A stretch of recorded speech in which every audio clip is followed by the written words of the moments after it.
Good morning students. कैसे हैं आप सब? उम्मीद यही की जाती है कि आप सेहतमंद होंगे, तंदुरुस्त होंगे, बिल्कुल अपनी पढ़ाई कर रहे होंगे। तो आज मैं आपके लिए लेके आया हूँ एक नया चैप्टर जिसका नाम है प्रोड्यूसर्स इक्विलिब्रियम। प्रोड्यूसर्स इक्विलिब्रियम जैसे नाम से पता चल रहा है कि उत्पादक का संतुलन, कि उत्पादक कहाँ पर संतुलन में होगा। तो इस चैप्टर में हम ये पढ़ने वाले हैं कि उत्पादक जो है वो कितना लेवल ऑफ आउटपुट करे, कितना सेल्स करे कि उसे मैक्सिमम प्रॉफिट हो। देखिए ऑप्शन बहुत सारे होते हैं, आप कम आउटपुट करें, ज्यादा करें और ज्यादा करें। सपोज 100 यूनिट्स ऑफ आउटपुट करें, 200 करें, 300 करें, 400 करें या 4000 करें। जिस लेवल ऑफ आउटपुट पे आपको ज्यादा प्रॉफिट होगा आप वो इसके अंदर सेलेक्ट करेंगे। नहीं तो आपको ये लगेगा कि 4000 सबसे ज्यादा सेल्स होती है तो 4000 हम सेल करनी चाहिए। लेकिन एक्चुअल में क्या है, हम कंपैरेटिव स्टडी करेंगे कि किस लेवल ऑफ आउटपुट के ऊपर जो है ज्यादा प्रॉफिट हो रहा है। तो जिस लेवल ऑफ आउटपुट पे ज्यादा प्रॉफिट होगा वहां हम रुकेंगे। ये सब जो है इस चैप्टर के अंदर हम पढ़ने वाले हैं। अब जो ये चैप्टर है ये देखेंगे कि ये 2 टुकड़ों में बटा हुआ है। पहला टुकड़ा क्या है? इक्विलिब्रियम। इक्वी एक टुकड़ा और लिब्रा बैलेंस ये दूसरा टुकड़ा। इक्विलिब्रियम जो है ये लैटिन वर्ड है, ये 2 टुकड़े इसके हैं। इक्वल बैलेंस मींस जैसे यहां पर आपको 2 बॉल्स नजर आ रही हैं, दोनों स्टेबल पोजीशन में हैं, तो इसको हमने नाम दिया इक्विलिब्रियम का। ऐसे ही जो है प्रोड्यूसर इक्विलिब्रियम में 2 शब्द हैं, एक प्रोड्यूसर है, एक इक्विलिब्रियम है। तो प्रोड्यूसर हम बाद में देखते हैं, पहले हम देखते हैं इक्विलिब्रियम क्या है। सो equilibrium is a state of calmness, और माइंड जो है एक काम स्टेट ऑफ माइंड, यानी कि विश्राम की अवस्था। विश्राम की अवस्था मतलब कोई हलचल नहीं, कोई हलचल नहीं मतलब कोई परिवर्तन नहीं। अब कोई परिवर्तन नहीं और फिर हम खुश हैं, इट मींस परिवर्तन ना होने की वजह से हम खुश हैं। अब कैसे हुआ ये ऐसे हुआ, सिंपल, एक आदमी है जो बहुत ही खुश है, उसके दिमाग में कोई गड़बड़ नहीं है, ना नेगेटिव थॉट्स आ रहे हैं, जो चल रहा है सब कुछ स्मूथ चल रहा है, तो हम कहेंगे वो रेस्ट की पोजीशन में है। ऐसे ही एक बिजनेस फर्म है, उसको अगर आप प्रॉफिट देखें, उसको बहुत खुशी मिल रही है और वो अपने काम करने के तौर तरीके में कोई चेंजेस ही नहीं करना चाहते, इट मींस वो इक्विलिब्रियम में है। सो इक्विलिब्रियम का मतलब ये हुआ कि चेंज नहीं है, बदलाव नहीं है, जो चल रहा है स्मूथली चल रहा है। काम स्टेट ऑफ माइंड, बिल्कुल शांत, बिल्कुल खुश, कोई परिवर्तन नहीं चाहते। ये वही तरीका है जैसे एक गाड़ी है, गाड़ी अगर मान लो कि 60 की स्पीड से जा रही है और ना तो उसे हमने 70 करना है ना उसे हमने 55 करना है, बिल्कुल 60 की किलोमीटर पर आवर की स्पीड से जो गाड़ी है वो स्मूथली जा रही है, तो हम कहेंगे वो गाड़ी जो है इक्विलिब्रियम में है। यदि ब्रेकर आ गया तो एकदम से स्पीड डाउन करनी पड़ेगी और फिर बढ़ानी पड़ेगी, तो ये जो है वो अनइक्विलिब्रियम हो जाएगा, इनइक्विलिब्रियम हो जाएगा, यानी कि रेस्ट की पोजीशन नहीं रहेगी। तो अब हम इसे कैसे यूज करें प्रोड्यूसर के अंदर? सो प्रोड्यूसर के लिए जो है प्रोड्यूसर इक्विलिब्रियम, यहां आप 2 डायग्राम्स देख रहे हैं। एक के लिए मैंने दोनों के लिए किया, लिखा है मैक्सिमम। मैक्सिमम क्या चाहिए हमें? प्रॉफिट चाहिए। मैक्सिमम प्रॉफिट मिलेगा तो एक प्रोड्यूसर इक्विलिब्रियम में होगा। और यहां एक अंकल स्क्रूज जो कार्टून कैरेक्टर है वो हमेशा पैसे के पीछे भागता रहता था हमेशा ही, तो ये उसने अपने पैसे ले रखे हैं ढेर सारे। वो उसके अगर कार्टून कैरेक्टर्स को आप देखेंगे तो वो यही डिफाइन करता है, हाय पैसा पैसा पैसा, बहुत खुशी मिलती थी उसको जितना ज्यादा पैसा होता उतना देखकर। इसी तरीके से एक प्रोड्यूसर को जितना ज्यादा प्रॉफिट होगा उसको उतनी ज्यादा खुशी मिलेगी, और वो वाला लेवल ऑफ आउटपुट चूज करेगा जिस लेवल ऑफ आउटपुट पे उसे ज्यादा से ज्यादा प्रॉफिट हो, वो वहां खुश होगा। अब इसे टर्म्स में कैसे डिफाइन करें? एग्जाम पॉइंट ऑफ व्यू से हम कहेंगे वह उत्पादन और बिक्री का स्तर, वह उत्पादन और बिक्री का स्तर जहां पर फर्म जो है अधिकतम लाभ कमाती है, यानी कि वो लेवल ऑफ आउटपुट आप चुने जहां पर फर्म को मैक्सिमम प्रॉफिट हो रहा है। अब ना हो तो क्या होगा? हानि होगी, और हानि हुई तो कितनी होगी? क्योंकि ऑब्जेक्टिव तो प्रॉफिट कमाने का है। तो अगर हानि हुई तो वो हो न्यूनतम, तो यानी कि वो सिलेक्शन हमने आउटपुट के डिफरेंट हमारे पास ऑप्शंस हैं, उनमें से वो लेवल ऑफ आउटपुट या वो लेवल ऑफ सेल्स चुननी है जहां पर फर्म को अधिक से अधिक लाभ हो, यदि हानि हुई तो क्या हो, मिनिमम हो या न्यूनतम हो। जैसे यहां आप देखें प्रॉफिट आया, प्रॉफिट स्टेबल रहा और फिर प्रॉफिट बढ़ा। तो हमारा उद्देश्य क्या है, प्रॉफिट को अधिक करना। तो आना और जाना ये चलता रहता है बिजनेस में, लेकिन बिजनेस का मेन मोटिव क्या है, मैक्सिमम लाके फर्म को वहां पे स्टेबलाइज करना, ताकि उसका कंटिन्यू मैक्सिमम ही प्रॉफिट रहे, वहां पर वो फर्म इक्विलिब्रियम में होगी। अब उत्पादक का संतुलन यानी प्रोड्यूसर इक्विलिब्रियम काउंट करने के लिए, कैलकुलेट करने के लिए हमें कुछ चीजों की जरूरत है। जैसे पहली जरूरत है प्रॉफिट। प्रॉफिट कैसे निकलेगा, रेवेन्यू में से कॉस्ट लेस कर दे, प्रॉफिट आ जाएगा।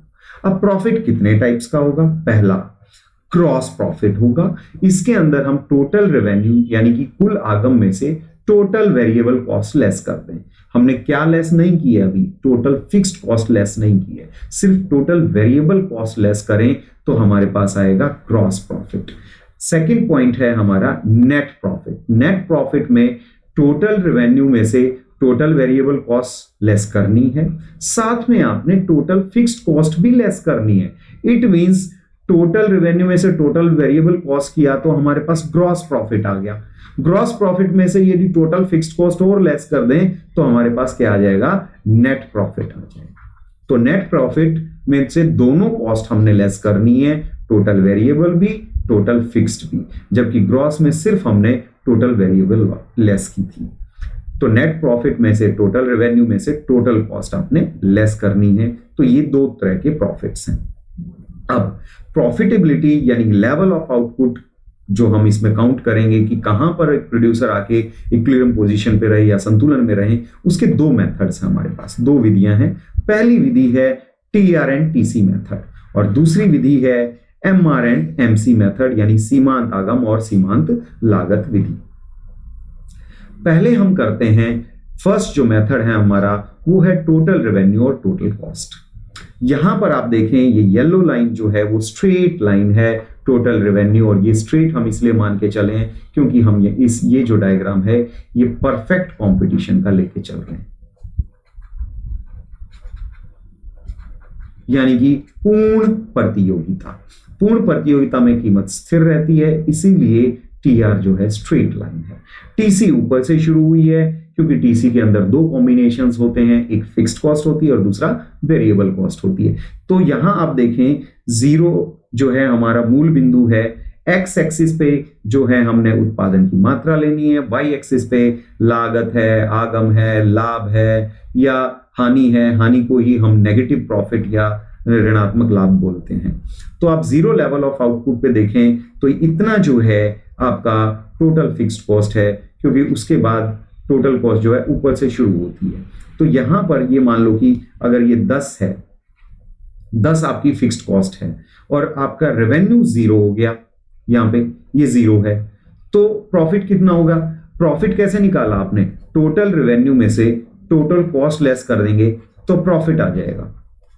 ठीक है, तो जीरो लेवल पे आउटपुट कितना है, जीरो लेवल पे फिक्स्ड कॉस्ट कितनी है? 10। तो 10 आप इसमें से लेस कर दें, टोटल कॉस्ट तो 10 ही बनेगी। जितनी फिक्स्ड है जीरो पे, यहीं पे टोटल भी उतनी है और टोटल फिक्स्ड कॉस्ट भी उतनी ही है। तो जीरो में से 10 लेस करेंगे तो माइनस का 10 हो जाएगा। तो फर्म को क्या हुआ? इतना लॉस हुआ। ये चीज ये लॉस में आ गई, जिसे हम कहेंगे नेगेटिव प्रॉफिट। फिर क्या करती है फर्म? धीरे धीरे आउटपुट बढ़ाती है। आउटपुट जैसे जैसे बढ़ता है ये ऊपर आप देखेंगे कि ये कॉस्ट ऊपर है, टोटल कॉस्ट रेवेन्यू से ऊपर है, ये ऊपर है, तो ये ऊपर है और ए पॉइंट पर आकर TR is equal to TC हो गया, ये हो गया इस पॉइंट में। तो इसे हम कहेंगे नॉर्मल प्रॉफिट। इसे ही हम कहेंगे break even point. Break even point वो सिचुएशन जब फर्म को ना लाभ हो ना हानि हो, यानी कि TR is equal to TC हो गए। अब आप कहोगे सर प्रॉफिट कहां से आया इसके अंदर? Normal profit. Normal profit it is a part of total fixed cost. ये फिक्स्ड कॉस्ट का ही पार्ट हम मान के चलते हैं। ये मिनिमम उतना प्रॉफिट है जो एक फर्म को चाहिए ही चाहिए है, क्योंकि फर्म नहीं तो काम ही नहीं करेगी। ठीक है, मिनिमम इतना रिक्वायर्ड है, जो भी बिजनेस चला रहा है तो उसका चूल्हा चौका चलना चाहिए, तो वो अपनी फिक्स्ड कॉस्ट के अंदर ही इसे डाल लेता है। तो इसीलिए हम कहते हैं कि normal profit is the part of fixed cost. तो इसीलिए टीआरटीसी बराबर हो गए, तो एब्सेंस ऑफ प्रॉफिट हुआ, लेकिन प्रॉफिट कौन सा है इस एब्सेंस ऑफ प्रॉफिट में भी? नॉर्मल प्रॉफिट है। तो यहां पर आप देखें ए से परपेंडिकुलर गिराएं और ये देखें O Q, zero level of output लिया, तो यहां पर आप देखेंगे ये पूरा पोर्शन जो है टोटल कॉस्ट ज्यादा है, तो टोटल कॉस्ट ज्यादा है तो इसी को आप दिखाएंगे माइनस के अंदर, यही पोर्शन आपका माइनस में आ गया, ये हो गया आपका लॉस, जिसे हम कहते हैं नेगेटिव प्रॉफिट। ए के बाद जैसे जैसे फर्म और आउटपुट बढ़ाती है तो फर्म का रेवेन्यू ऊपर हो जाता है। अब पहले क्या थी? कॉस्ट ऊपर थी, अब रेवेन्यू ऊपर हो गया, ये रेवेन्यू ऊपर हो गया, और बीच में ये लगभग यहां देखें तो ये मैक्सिमम डिफरेंस में काउंट हो गया इतना। इसके बाद फिर ये जो डिफरेंस है टीआर और टीसी का, ये कम होता गया, कम होते होते बी पॉइंट के ऊपर फिर टीआर और टीसी बराबर हो गए, यानी कि फिर बैलेंस ब्रेक इवन पॉइंट आ गया, यानी कि नॉर्मल प्रॉफिट हो गए। तो ए पॉइंट पे भी नॉर्मल प्रॉफिट हो गए और बी पॉइंट पे भी हो गए।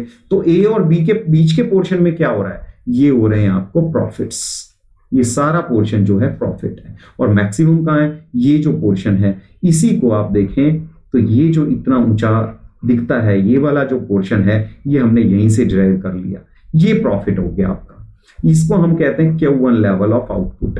तो Q0 को ऐसे मिलाएं, Q1 पे आ गया, ये मैक्सिमाइज हो गया प्रॉफिट।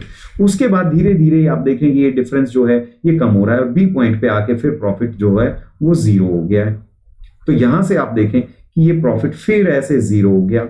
उसके बाद टीसी ऊपर हो गई, इस पोर्शन में टीसी ज्यादा हो गई टीआर से, तो ये सारा पोर्शन जो है ये लॉस हो जाएगा। ये इतना पोर्शन जो नजर आ रहा है ये सब टीसी ऊपर टीआर नीचे, ये लॉस हो गया। इसी लॉस को हम ऐसे माइनस में दिखा देंगे और इसे कहेंगे ये पाई कर्व हमने बना दिया। इट मींस टीआर और टीसी के डिफरेंस से ये ऐसे गई कर्व ऐसे, फिर ये हाईएस्ट लेवल पे हुई, ये मैक्सिमम बना प्रॉफिट, ये यहां पर बना, और यहां पर हमारा आउटपुट हुआ OQ1। उसके बाद ये प्रॉफिट कम हुआ, फिर 0 हो, मतलब Q2 लेवल ऑफ आउटपुट पे 0 हो गया, फिर ये माइनस में हो गया। तो हमने टीआर और टीसी के डिफरेंस से ये हमने पाई कर्व यानी कि प्रॉफिट हमने निकाला, इसे हम कहेंगे प्रॉफिट कर्व, इस तरीके से। तो अब हमारे सामने ऑप्शन है, क्या आप 0 लेवल ऑफ आउटपुट करें, क्या Q0 आप करें, या बिल्कुल 0 करें, या Q0 करें, या Q1 करें, Q2 करें, या Q2 के बाद Q3 करें, कौन से वाला ऑप्शन लें। आप देखते हैं कि Q0 से पहले लॉस है, Q0 के बाद जो है वो प्रॉफिट बढ़ रहा है, Q1 के ऊपर मैक्सिमम प्रॉफिट हो गया यहाँ पे, ये इतना, ठीक है, ये मैक्सिमम प्रॉफिट। उसके बाद फिर प्रॉफिट कम, फिर लॉस। तो फर्म का ऑब्जेक्टिव क्या था? मैक्सिमाइज करना प्रॉफिट का। तो किस लेवल पे हुआ?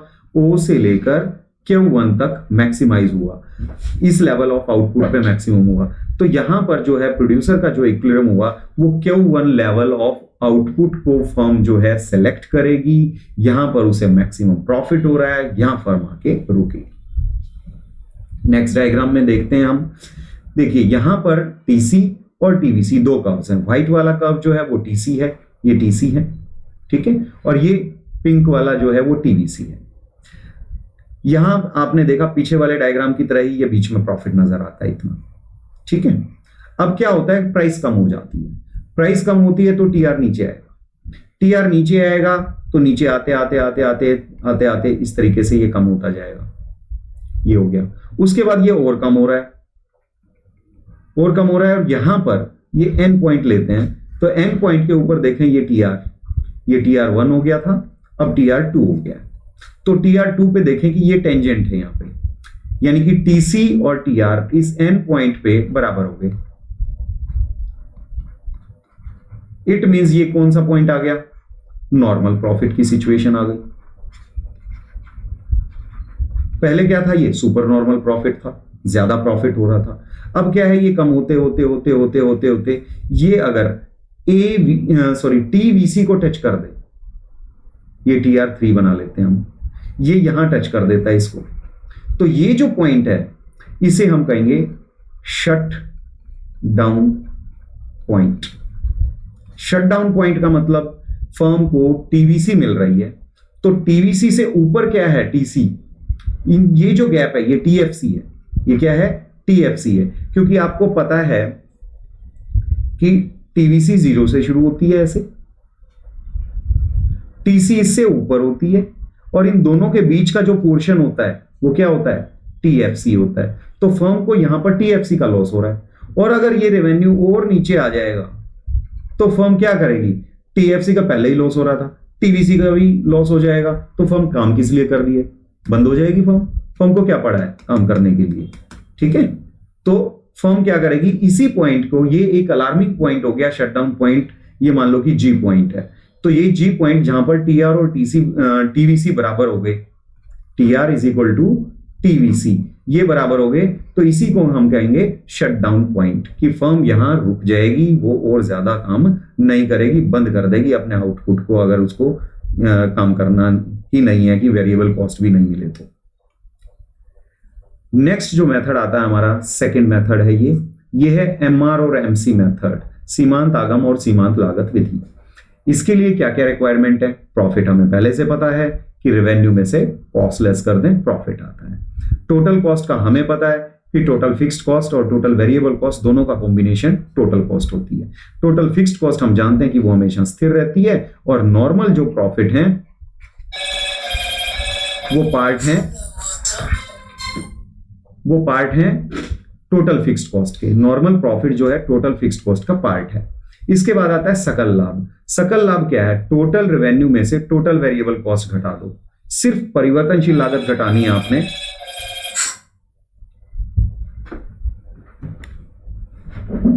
स्विच ऑफ करने से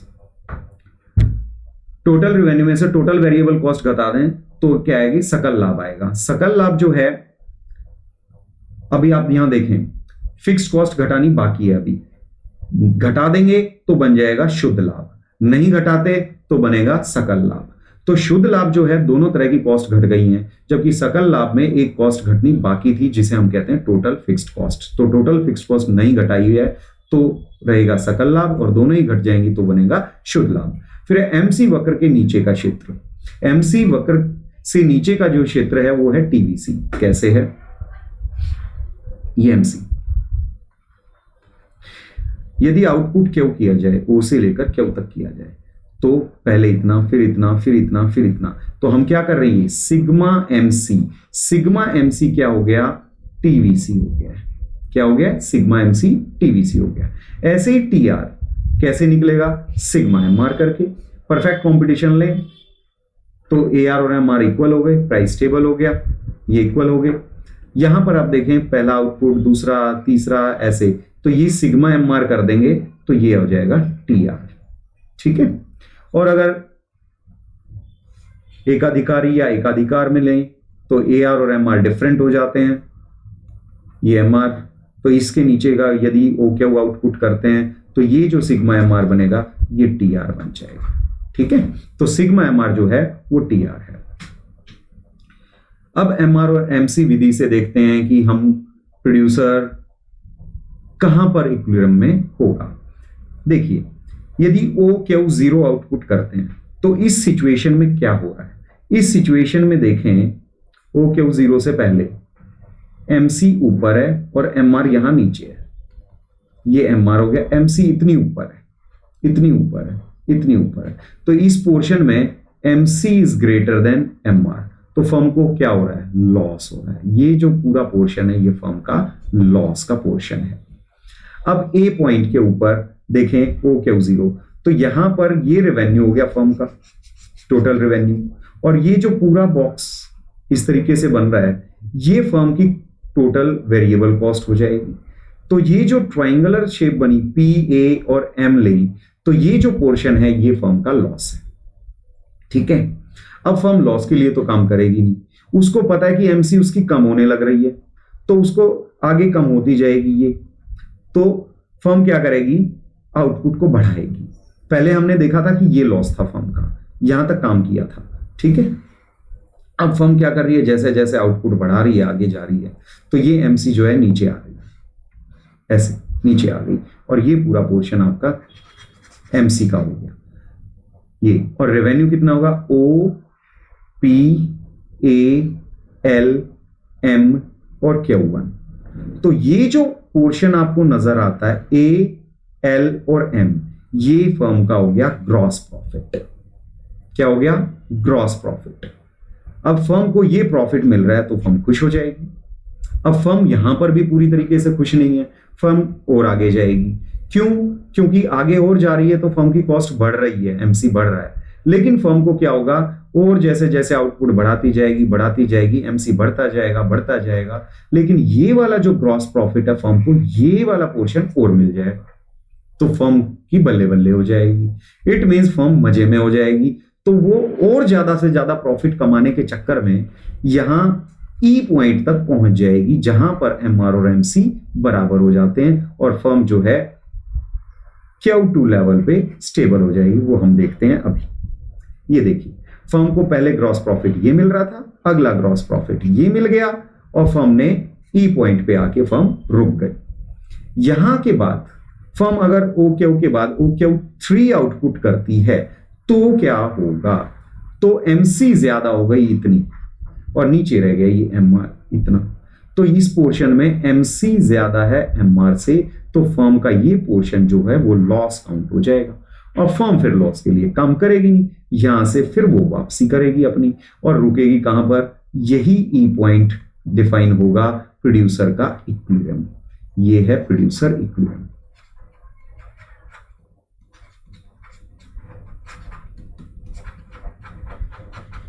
ये प्रोड्यूसर इक्विलिब्रियम है। अब यहां से हमें दो बातें नजर आती हैं। एक तो ये ए पॉइंट यहां नहीं हुआ इक्विलिब्रियम, ई पे ही क्यों हुआ, तो यहां प्रोड्यूसर इक्विलिब्रियम पे ई पे क्यों हुआ, ये ग्रॉस प्रॉफिट प्लस में ये ग्रॉस प्रॉफिट, ये ग्रॉस प्रॉफिट मैक्सिमाइज हो गए फर्म के। ठीक है, पहले क्या था, ये एक इतना टुकड़ा था, अब क्या हुआ, ये इतना टुकड़ा और फर्म को मिल गया तो फर्म के मन में ये टोटल ग्रॉस प्रॉफिट बन गया।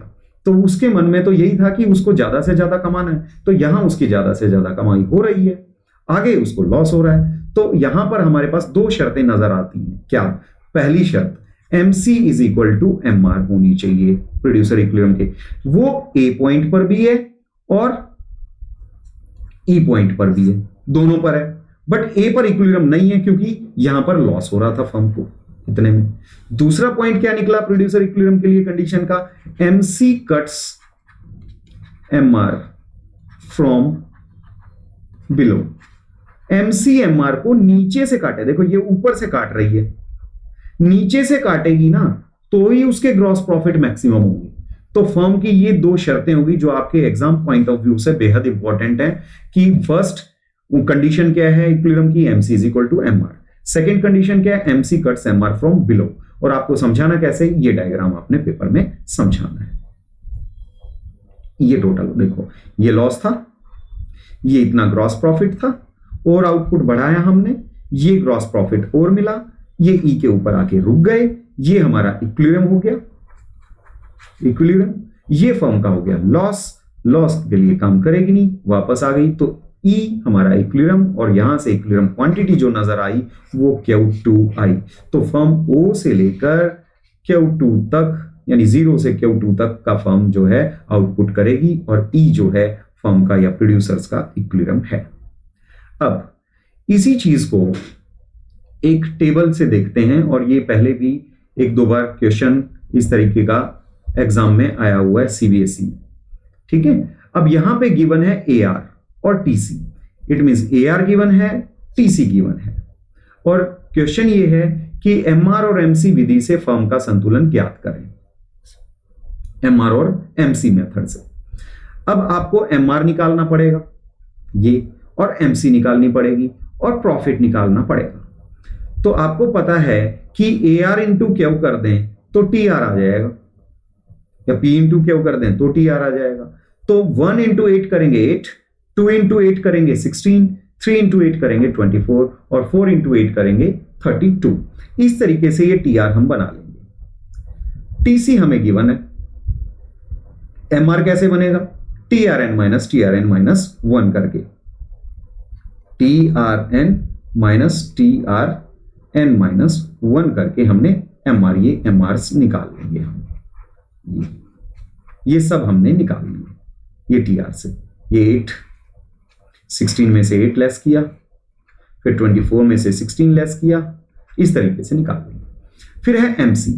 एमसी कैसे निकालेंगे? एमसी निकालेंगे TCN माइनस TCN माइनस 1। अब आप कहेंगे सर ये खाली जगह यहां पे छोड़ रखी है फर्स्ट पे, ये क्यों छोड़ी? ये तो 6 है, ये 6 यहां आना चाहिए, ये क्यों नहीं लिखा?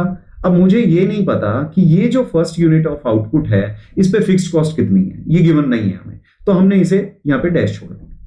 ठीक है, अब इसे अगर हम लॉन्ग पीरियड मान के चले तो यहां हम 6 लिख सकते हैं, शॉर्ट पीरियड माने तो हम इसे 6 नहीं लिख सकते क्योंकि फिक्स्ड कॉस्ट हमें पता नहीं है।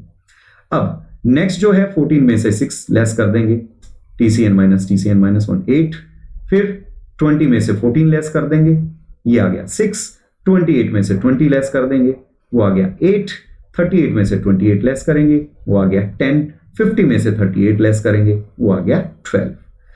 ये आ गया MR आ गया, MC आ गया। अब प्रॉफिट कैसे निकालें? प्रॉफिट निकालेंगे TR माइनस TC करके। TR में से TC लेस कर दें, ये हमारे पास पूरी लाइन आ जाएगी। जैसे TR 8 में से 6 लेस कर दिया, 16 में से 14 लेस कर दिया, 24 में से 20, 32 में से 28, 40 में से 38, ये हमारे पास आ गया। अब आप देखें यहां पर 2 लेवल ऑफ आउटपुट है, एक तो यूनिट 2 पे और एक यूनिट 4 पे। ये देखिए यहां पर MC is equal to MR है, ये देखिए ये portion MC is equal to MR यहां पर भी है और MC is equal to MR यहां पर भी है। तो हम कौन से लेवल ऑफ आउटपुट को ये कहें कि ये प्रोड्यूसर का इक्विलिब्रियम है? हम कहेंगे 4th वाले को सिलेक्ट करेंगे। क्यों? क्योंकि देखिए प्रॉफिट पहले 2 था, फिर 4 हुआ, अब 4 हुआ, तो यहां पर MC और MR जो है इक्वल है, लेकिन प्रॉफिट जो है यहीं पे मैक्सिमम है और फर्म की जो है MC है वो बढ़ रही है, 6 से 8 हो रही है, MC राइज हो रही है। तो हमारी दोनों कंडीशंस पूरी हो जाती हैं, MC is equal to MR और दूसरी MC cuts MR from below. ये दोनों कंडीशंस पूरी होती हैं तभी हमारा प्रॉफिट मैक्सिमम होता है। ये जो है आपका इक्विलिब्रियम है। ये तो 4th लेवल जो आउटपुट का ये सिलेक्ट किया जाएगा और ये फर्म का या प्रोड्यूसर का इक्विलिब्रियम होगा। अब शॉर्ट पीरियड है। शॉर्ट पीरियड के अंदर जो है हमेशा कॉस्ट फेवरेबल नहीं होती है। ठीक है, फर्म्स जो हैं वो प्रॉपरली काम कर रही हैं अपने मुताबिक, लेकिन कई बार क्या होता है फर्म्स बेहतर करने के बाद भी कॉस्ट कर्व्स ना उनका साथ दें तो फर्म को लॉस भी हो सकता है, प्रॉफिट भी हो सकता है, फर्म बंद करने की भी नौबत आ सकती है लंबे समय तक अगर लॉस रहे तो फर्म कैसे अपना इक्विलिब्रियम शॉर्ट पीरियड में डिसाइड करेगी? उसके डिसीजन के ऊपर जो है हमने इसमें एग्जांपल लिया परफेक्ट कंपटीशन का, पूर्ण प्रतियोगिता का लिया है। पूर्ण प्रतियोगिता के अंदर देखें ये मार्केट की डिमांड है, मार्केट डिमांड और ये मार्केट की सप्लाई दोनों जहां इंटरसेक्ट करते हैं इस ई पॉइंट पे, ये इंडस्ट्री का इक्विलिब्रियम हो गया। पूरी इंडस्ट्री में जो है ओ से लेकर क्यू तक पूरे उद्योग में इतना सामान बिकेगा, सारी फर्में मिलके इतना ओ से लेकर 0 से लेकर क्यू तक का इतना आउटपुट करेंगी। ओपी डिसाइड हो गया यहाँ पे, ई से ये इक्विलिब्रियम था, यहाँ quantity I Q O Q, ठीक है। इसके बाद ये पी हो गया, ओपी प्राइस होगी। इस प्राइस को फर्म ने क्या किया, एक्सेप्ट कर लिया, ये फर्म ने प्राइस ले लिया ओ से लेकर पी तक। अब इस ओपी के ऊपर होगा क्या, आप देखें एमसी है, ये यू शेप है, वही कंडीशन, ए पॉइंट पे इक्विलिब्रियम नहीं होगा, ई पॉइंट पे इक्विलिब्रियम होगा, क्योंकि ये फर्म इतना ग्रॉस प्रॉफिट पूरा का पूरा ले लेगी। इसके बाद फर्म को हो जाएगा लॉस। तो यहां हमने देखा कि एमसी एमआर को नीचे से काट रही है, ये इक्विलिब्रियम हो गया, इक्विलिब्रियम हो गया। अब देखते हैं इनका प्रॉफिट एंड लॉस। यहां देखें ये फर्म का इक्विलिब्रियम है ई, यहां से परपेंडिकुलर गिराया, ओ से लेकर क्यू ई तक हमारा इक्विलिब्रियम लेवल ऑफ आउटपुट आया, ये इक्विलिब्रियम था। यहां पर एसी कितनी है, एसी देखें ये मिनिमम है एसी का, और एमसी इसके मिनिमम में से पास ऑन कर रहा है, और यहीं पे ये इसके ऊपर एआर पे टच भी है। It means AR is equal to AC हो गए, और यहीं पे MR is equal to MC हो गए, मतलब सारे एक ही जैसे हो गए यहीं यहाँ पे, ठीक है। तो यहां पर एआर और एसी इक्वल हो गए। तो ए आर को ओ क्यू से मल्टीप्लाई करेंगे तो ओ पी ई क्यू, ये हमारा जो बॉक्स नजर आता है आपको, ये हमारा जो है टोटल कॉस्ट हो जाएगी और इतना ही हमारा जो है टोटल रेवेन्यू आ जाएगा। तो टोटल रेवेन्यू और टोटल कॉस्ट बराबर हो गई, तो इसीलिए हम इसे कहेंगे ये नॉर्मल प्रॉफिट है। इसके बाद देखें एसी को थोड़ा सा नीचे लेके आए। एसी का लेवल पहले यहां पे टच किया हुआ था हमने, सॉरी ये एमसी है, थोड़ी ये ले लेते हैं पोर्शन, ठीक है, ये क्वांटिटी ले लेते हैं, क्यों ये डॉट्स थोड़ी सी रब कर देते हैं, ठीक है। तो ये इक्विलिब्रियम हो गया हमारा। अब इस इक्विलिब्रियम पे देखें कि हमारी क्वांटिटी कितनी है, क्यू ई। यहां पे देखेंगे क्यू ई के सिर के ऊपर देखो एसी कितने हैं, ये एन पॉइंट ले लेते हैं, एन से इधर लेके आए, ये एसी इतनी नजर आती है, सपोज करो ये P1 नजर आती है और ए आर हो गया P। तो ई से लेकर एन तक ये हमारा जो हो गया ई एन, ये एवरेज सुपर नॉर्मल प्रॉफिट हो गया, एवरेज असामान्य नाम में कन्वर्ट हो गया ये एवरेज। और टोटल करने के लिए ओ के उसे मल्टीप्लाई करेंगे, तो ये जो पूरा बॉक्स है यानी कि P1 P E और N, ये total super normal profit firm का हो जाएगा। वो देखिए ये जो पोर्शन है ये सुपर नॉर्मल प्रॉफिट हो गया है, ठीक है। ये कब हुआ, क्योंकि एसी नीचे आ गई थी। ये इतना पोर्शन आपको नजर आता है एसी का, ई से लेकर एन तक एसी नीचे है, जबकि नॉर्मल में वो ई के ऊपर ही टच थी। अब देखें एसी को अगर ऊपर खींच दिया जाए, यानी एसी ऊपर निकल गई, अब क्यू ई, सॉरी ये जो ई है ये इक्विलिब्रियम हो गया। यहां से देखा क्यू ई जो है प्रोड्यूसर का जो आउटपुट का लेवल आ गया इक्विलिब्रियम वाला। यहां पे देखें एन से लेकर ई तक ये जो इतना पोर्शन है ये एवरेज लॉस है। इसको क्वांटिटी से मल्टीप्लाई करेंगे तो ये पूरा बॉक्स जो है ये लॉस को डिफाइन कर रहा है। ये पूरा जो येलो पोर्शन आप देखेंगे ये लॉस है, ठीक है। इसके बाद शटडाउन पॉइंट, आपने देखा था कि ए आर और एसी बराबर हो जाएं तो नॉर्मल है, और अगर ए आर की जगह एवीसी लिख दें तो इस पॉइंट के ऊपर A R is equal to AVC हो गया। ये हो गया आपका शटडाउन पॉइंट कि फर्म को यहां पर लॉस हो रहा है। देखिए कैसे हो रहा है, एसी इससे ऊपर होगी, ये एसी है, ये इक्विलिब्रियम था ई, यहां से क्वांटिटी आई क्यू ई, और इसी को ऊपर लेके जाएं तो ये एन से लेकर ई तक फर्म को लॉस है, और टोटल लॉस ये P1, ये P प्राइस, ये फर्म का लॉस था, ये लॉस था। अब यहां पर एवीसी इक्वल है तो इसको हमने नाम दिया शटडाउन पॉइंट का, ठीक है। अब शटडाउन पॉइंट हो गया। अगर ए आर इससे नीचे और चला जाएगा तो इक्विलिब्रियम यहां नया बनेगा और यहां पर फर्म को एवीसी का भी लॉस हो जाएगा, और फर्म एवीसी के लॉस के लिए काम ही नहीं करेगी, तो फर्म क्या हो जाएगी, क्विट कर देगी मार्केट को। तो इसलिए हम इसको बोलते हैं शटडाउन पॉइंट। देखिए एक ही डायग्राम में सारे देखते हैं हम, ये एवीसी है तो इसको हमने शटडाउन पॉइंट कहना है, ये ई पॉइंट, ये शटडाउन हो जाएगा। अगर एवीसी ना लेकर इसको मैं एसी कर दूं तो ये हो जाएगा आपका नॉर्मल प्रॉफिट, नॉर्मल प्रॉफिट। और अगर ये एसी नीचे आके एसी 1 हो गया तो यहां देखें इक्विलिब्रियम तो ये एमसी ने यहां काटा, इक्विलिब्रियम तो यही रहेगा। यहां पर देखें ये जो पोर्शन नजर आता है ई से लेकर एन तक, ये सुपर नॉर्मल प्रॉफिट हो जाएगा, ये सुपर नॉर्मल प्रॉफिट। और अगर इसी को ऊपर ले जाएं, एसी को AC2 कर दें तो यहां पर ये हो जाएगा लॉस। तो एक ही डायग्राम में हमने तीनों देख लिए हैं। तो आपका ये चैप्टर पूरा हो गया है। उम्मीद आपसे यही की जाती है कि आप डायग्राम्स की प्रैक्टिस करेंगे और जो मेथोडोलॉजी आपने यूज की है रीजनिंग के साथ कि लेफ्ट में क्यों नहीं होगा आउटपुट, इक्विलिब्रियम के राइट में क्यों नहीं होगा, एमसी ज्यादा होगा तो क्या होगा, एमसी कम हो गया एमआर से तो क्या होगा, टीआर ज्यादा है टीसी से तो क्या हो रहा है, टीआर इक्वल है तो क्या हो रहा है, ये सारे कॉन्सेप्ट्स आपने अच्छे से स्टडी करने हैं। कोई दिक्कत आए तो आप मुझे फोन कर लेना, ठीक है।